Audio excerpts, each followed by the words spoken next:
تمام کے تمام شکست کا الزام، اپنی ہزیمت کا الزام وہ پاکستان پر ڈالا جا رہا ہے. اس کا فائدہ کیا ہوگا؟ امریکہ کیا فائدہ حاصل کرنا چاہتا ہے؟ افغانستان اپنی ناکامی پاکستان پر تھوپ پر کیا فائدہ حاصل کرنا چاہتا ہے؟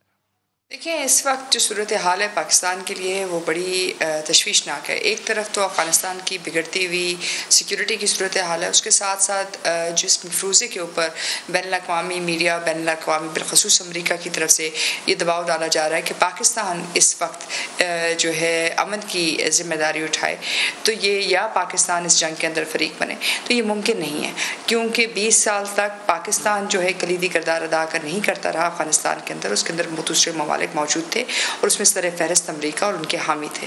دوسری بات یہ ہے کہ امریکہ نے افغانستان کے امن کے لیے ہندوستان کو چنا، اور ہندوستان کو چننے کے جو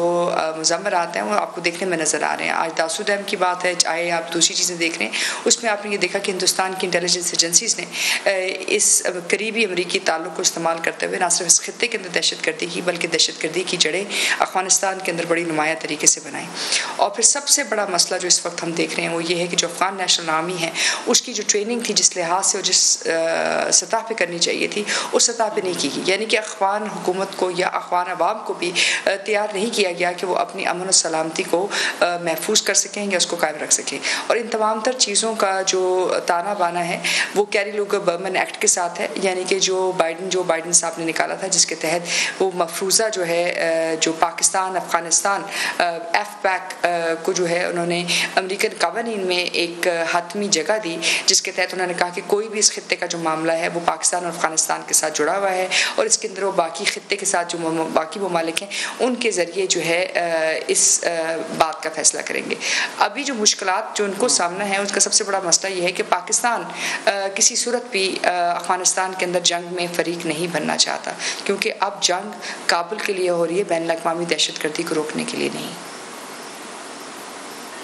اچھا، لیکن پرابلم یہ ہے ڈاکٹر صاحبہ کہ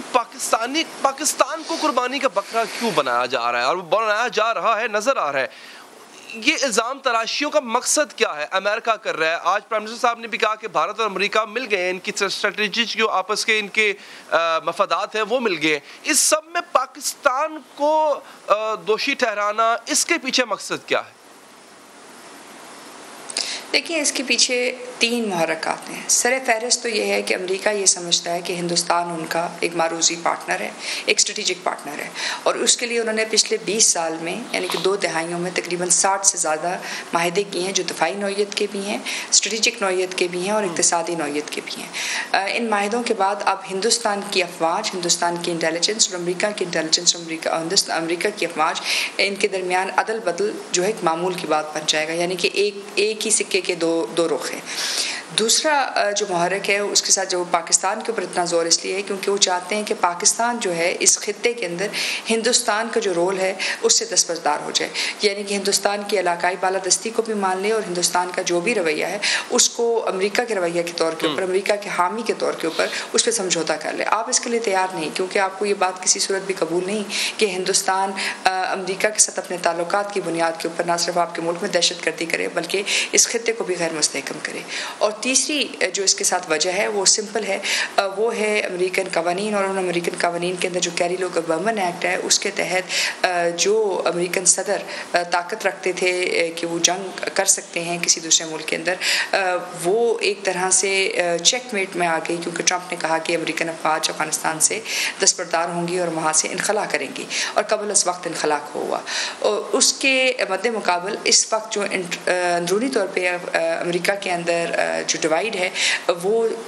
قانونی طور پہ جو ان کے پاس پیسے موجود ہیں وہ کیری لوگر برمن ایکٹ کے تحت استعمال کر سکتے ہیں، جو نہ صرف پاکستان کے لیے بلکہ افغانستان کے لیے بھی ہیں. اور اس کے ذریعے نہ صرف امریکن اسٹیبلشمنٹ بلکہ امریکن اسٹیبلشمنٹ کے ساتھ منسلک باقی تمام جو گروہ ہیں ان کو نہ صرف امریکن قوانین اس قانون کے ذریعے جو پاکستان کے لیے خاص طور پہ بنایا گیا، جس کی ایک تشریح بین الاقوامی سطح پہ یہ دی گئی کہ پاکستان کی ایڈ کے لیے، پاکستان کی مدد کے لیے ہے اور پاکستان کی عوام کی مدد کے لیے، جبکہ حقیقتاً اس میں مختلف کلوزز ایسی ہیں ہیں جو یہ کہتی ہیں کہ اگر کسی کو $1 سے زیادہ پیسے دیے جائیں گے تو ان کا نام خفیہ رکھا جائے گا. اگر وہ امریکہ کی دہشت گردی کی مہم جوئی میں ان کا ساتھ دیں گے تو ان کو بھی خفیہ رکھا جائے گا. اگر بلیک کرائی کے قاتل استعمال کرتے ہیں یا مطلب پرائیویٹ کانٹریکٹرز استعمال کریں گے ان کو بھی محفوظ رکھا جائے گا اور ان کے